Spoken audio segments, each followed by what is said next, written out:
Well, good day and welcome to you. It is October the 22nd. And as always, hope you're having a wonderful day. Now, if you're new to Search for Signs or if you've listened to these videos before in the past, I would want to welcome you and thank you for coming to this channel. My name is Gary Willing. And of course, I hope you find these videos informational and useful for you. Now, if you are new to this information or you want to know more, even if you want to see if there's any truth to this or not, I definitely recommend checking out the links that I provided in the description portion of every one of my videos.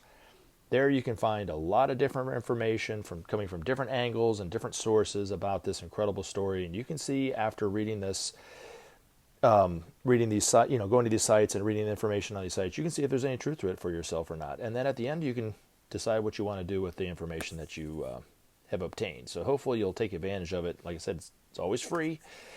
Just cost you just a little bit of time. Now, of course, if you have any questions, you want to ask a question, you can always post your question in the comment section of any one of my videos, and I'll try to answer it as best I can in the next video. Most people just post comments because they just want to tell me what's on their mind, and perhaps they don't want to hear my assessment of what they have to say, especially when people are commenting about him being the Antichrist in the way that most people do. So I had... I don't know, I can't remember exactly the number, but probably 3 or 4 people this go around, of course, commenting about the Antichrist, how they're concerned that Maitreya is the Antichrist, and that's putting it in very politically correct terms. Now, speaking of politics, there were 2 people who said, one guy said, Trump is Maitreya. So if people are thinking Maitreya is the Antichrist, so I guess this person is saying Trump is the Antichrist, maybe? I don't know. I'm telling you right now, if Trump's Maitreya, we're all screwed. But another person in the same, within the day or two, put in there that he thought Barack Hussein Obama was the Antichrist or Maitreya or whatever. So go figure. You know, they can't even agree on that. A little bit of information about who the Antichrist is, let alone who and what Jesus stood for and what his teachings were about. But when people think this person's the Antichrist or that person's the Antichrist, it is always, without exception, someone who disagrees with them either politically, doesn't see life the same way spiritually perhaps, or whatever like that. It's never somebody who's along the same lines of thinking as they are. Of course, they would never be somebody who would...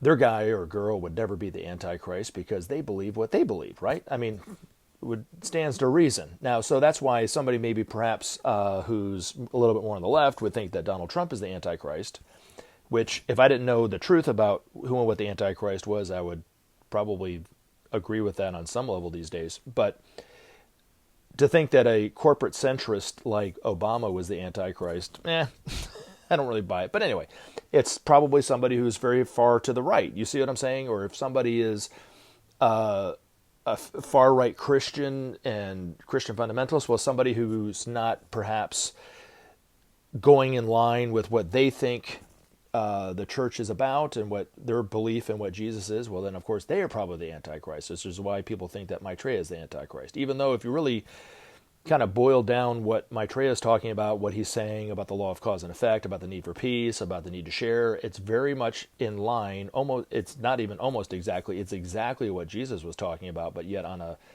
kind of a higher rung on the ladder. So anyway, why they would think that that would be the case. And then the other one that always kind of makes me laugh is people think Dwayne "The Rock" Johnson is the Antichrist. You know, the wrestler turned actor. Now, why anybody would think that other than just being jealous of who he is? And then another example was I had a roommate back in the day who swore up and down that Ronald Reagan was the Antichrist because he didn't believe in what Ronald Reagan was about politically and stood for politically, which I don't either, but I don't think Ronald Reagan was the Antichrist. But he also had evidence that he was the Antichrist because Ronald Reagan's name is Ronald Wilson Reagan. 6 letters in Ronald, 6 letters in Wilson, and 6 letters in Reagan. So therefore, he must be the Antichrist. So now, these people who are focused on the Antichrist and trying to quote-unquote reveal who the Antichrist is or expose the Antichrist, I think underlying most of their intention doing it is they want to be known in the history books as being the person who called out or revealed the Antichrist. But there's no truth to any of that. It's just a bunch of nonsense. And the reason is, and I'm going to give you a different view on the Antichrist if you're not aware of who and what the Antichrist really is. It's an energy. And when John was writing Revelation, 2,000 or so years ago, he was writing about a time frame that was a lot broader than most people give him credit. He was talking about his time, around his time, especially in relation to one of the beasts in the Bible, or that of being, who was known as Nero, the Emperor Nero. And then he was speaking around our time, plus or minus, 100 years or so, and then several thousand years from now. And when he was writing what he saw in the future, he was, of course, writing very symbolically in order to kind of get his point across that way. But when people read a lot of the things that he wrote in there, they take it literally, which they probably shouldn't. And one of the biggest ones, I think, is, of course, the time frame of it, thinking that the trial, the time of tribulation, as they like to call it, is only a few months or a few years, when it actually is several thousand years, but also in relation to the Antichrist being an individual. And of course, people are looking for the Antichrist to reveal the Antichrist, because then Jesus will come back from the clouds and confirm their beliefs, and they can tell all their friends that thought they were crazy all along that they were right. Good luck to you. You get to go to hell. I get to go to heaven with Jesus, and that's pretty much the end of it. And that's kind of the way they see it, wouldn't you say? Now, in reality, it's an energy. And it was an energy that was released kind of regionally through the Emperor Nero, around the time, again, of the writings of Revelation. And if you're not familiar with the historical time period of Nero, he was right around the ending of Roman dispensation. He was the emperor that, the story goes that he played the fiddle as he watched Rome burn. But that energy was released through him, and it destroyed the old ways of thinking, which is, at that time, was the Roman dispensation. And because of that work of that Antichrist, which was very destructive at the time that Nero was alive, it allowed a new way of thinking and relating to flourish, which is, over the last 2,000 years, we have been under the influence of Pisces. And that's what's really created the civilization that we have today, created the ways that we see life and the way that we relate to life, the way that we've tried to explore not only our planet, but the deepest recesses of the ocean to as far out in space as we possibly can, push the very limits and barriers of our own physical nature, our own mental nature, and so forth. And really, it has given us this kind of explorationary kind of spirit about life, but in relation to the individual. And so there was a lot of really good qualities of that divine Piscean energy that humanity gained from it. But because we now put so much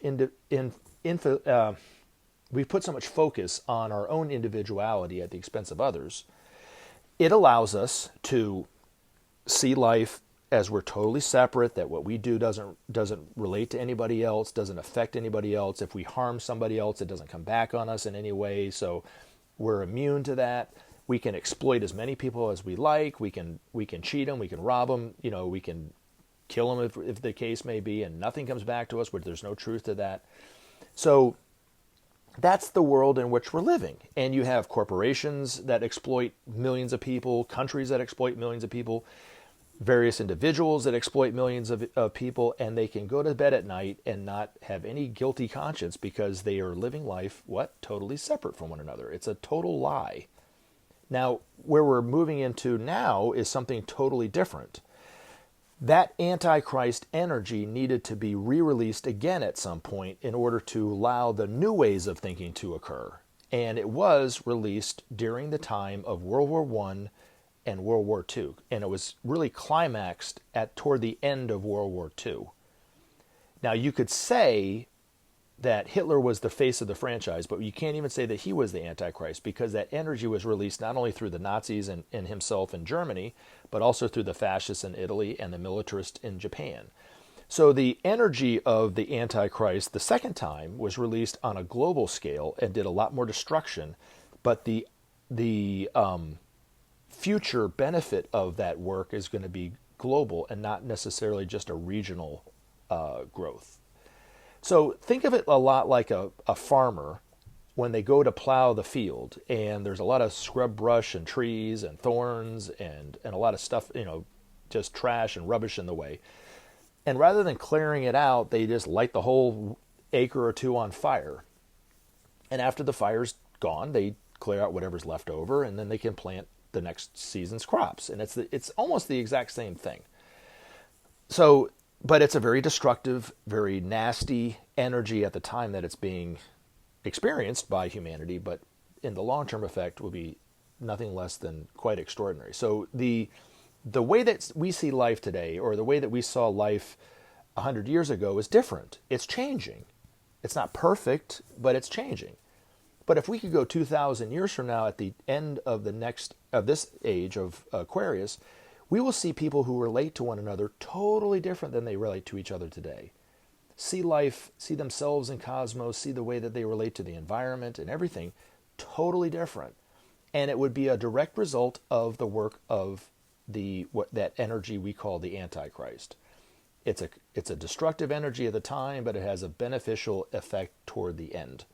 Now, I want to read an article written by Benjamin Kremsmaster about brotherhood, because in the coming time, one of the major qualities of humanity that humanity will start to manifest is brotherhood in real time, but in a very, very real sense, a way that we probably can't really comprehend relating to each other today. And it was a direct result of the activity of the Antichrist, 75, 80 years ago during World War II, that destroyed the old ways of thinking to allow this new way of thinking. And if you don't see the new thinking, just start talking to people who are born, are the part of the younger generation. They see life differently than the older generations do, very much differently.